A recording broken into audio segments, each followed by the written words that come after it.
got to pass H.R. 2997, the 21st Century AIRR Act. 30 years ago, the FAA identified the need to modernize or upgrade the nation's antiquated World War II era air traffic control system. This is a system at the time that used radar technology and paper strips for communications between controllers. They literally would take these paper slips and hand it from one controller to the next controller to the next controller as aircraft not only moved through the airways but were moving through the airport systems. Now, over the last 30 years, Canada, Australia, and many of the EU have changed to this GPS system. We've got countries all across the globe going to GPS or decades ago have already switched. Yet when they go to our airspace, we still use this old radar technology. Now, during this time, we've upgraded GPS systems. We all carry around handheld devices that use GPS, the Waze app, Google app. There are many different mapping platforms that allow you to get through cities, towns, the countryside. There's an accident, there's a delay, it allows you to get around it and move through so that we can actually have greater efficiencies on the road.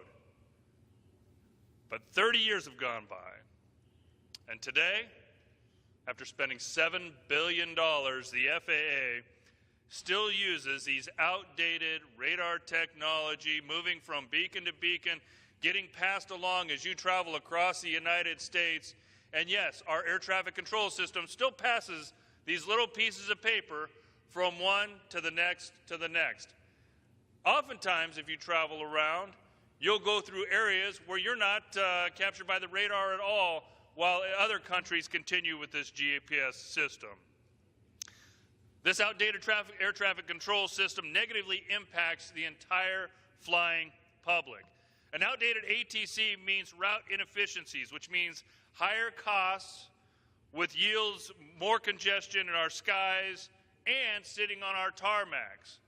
I'd like to see a system that you don't leave the gate to go sit on the runway until you know that you actually have a slot and are moving into the air and have a direct flight to your point.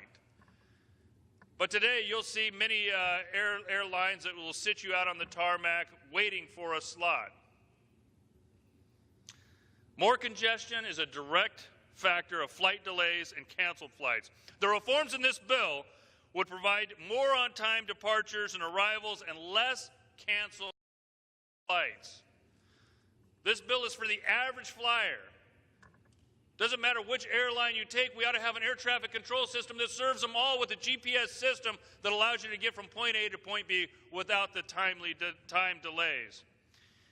This also has the Air Improvement Program fully funded, which actually increases the Airport Improvement Program from $3.3 billion to $4 billion. It has the ability to upgrade our airports. Mr. Speaker, I also served my country in the Air Force for 16 years. As a veteran, I know that national security comes first. The 21st Century AIR Act does not jeopardize the interaction between the Department of Defense and the air traffic control. In fact, it strengthens it.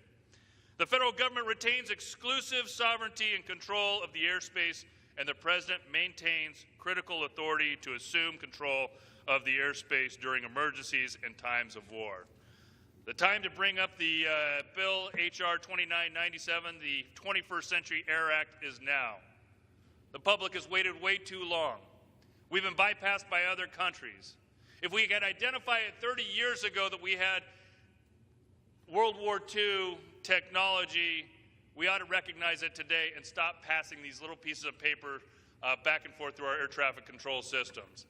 Let's upgrade our systems, let's create efficiencies, and let's get people moving across this country in an efficient manner where they're not sitting on tarmacs waiting for flight delays. Mr. Speaker, I yield back.